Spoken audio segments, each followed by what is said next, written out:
Bottom line is that the Russian invasion of Ukraine has increased the cyber threat level against U.S. healthcare pretty significantly. The Russians are known for its prolific and proficient use of cyber weapons to advance their military objectives. On March 21st, President Biden issued an urgent warning to U.S. private sector to immediately harden their cyber defenses based upon intelligence that the Russians were intending to target the U.S. with cyber attacks.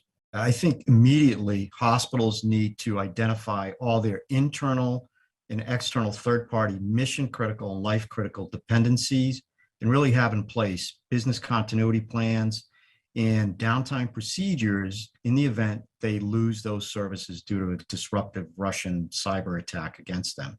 The next thing we really need to do is ensure that we have multiple copies of our backups offline, network segmented, and at least one copy immutable, meaning unchangeable. And really, we need to test those incident response plans, ensure they're up to date, call lists are current. And then finally, we need to ensure that everyone is aware of the increased threat. We need to be prepared so we don't become victims. Well, we really have four main concerns. One is that U.S. healthcare becomes collateral damage or an unintended target of a Russian military cyber attack launched at the Ukraine. And basically that malware spreads globally, uncontrollably, just as it did in 2017. And in essence, the digital virus spreads like a biological virus across the globe. Second issue is that one of our mission critical or life critical third parties becomes victim of one of these cyber attacks, thereby disrupting operations in our hospitals and health systems.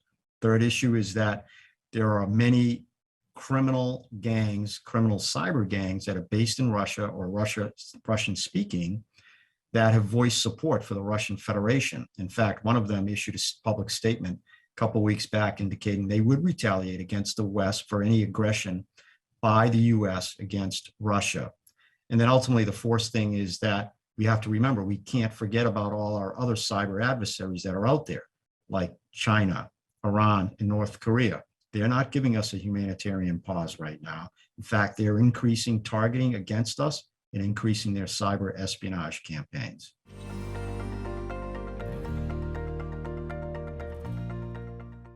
So the business continuity plan is really a document that contains predefined strategies of how any operations, any hospital or enterprise can remain in business. It includes all of the key aspects of in the organization. We like to call it integrated, to include every department in a hospital or a business. Inclusive, that includes all of the key stakeholders. This is not just an IT problem or a security problem. It is really the executive, the board, the HR, legal, marketing, everybody is involved in this plan, and it needs to be comprehensive with the detailed log of all the key applications and data and all of the patient records. So the three key components in brief, when we're talking about that, of any business continuity plan is really the high availability, continuous operations, and the disaster recovery plan. So a good example of how the lack of a business continuity plan has affected the operations in one of our clients is a national healthcare system that has been a victim of a ransomware attack. And because of the lack of this disaster recovery and all of the components we talked about, they have been unable to serve their patients for actually months and months. It was also, this particular organization has been a victim of a ransomware attack where they were debating paying the ransom or not. So, that really highlights the importance of having a very comprehensive, detailed, and inclusive, as we call it, integrated business continuity plan.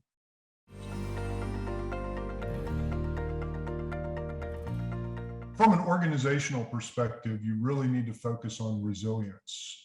And one of the reasons is the threat that's coming out right now is a variation of ransomware. It's often called a wiper, which essentially renders both data and systems unusable.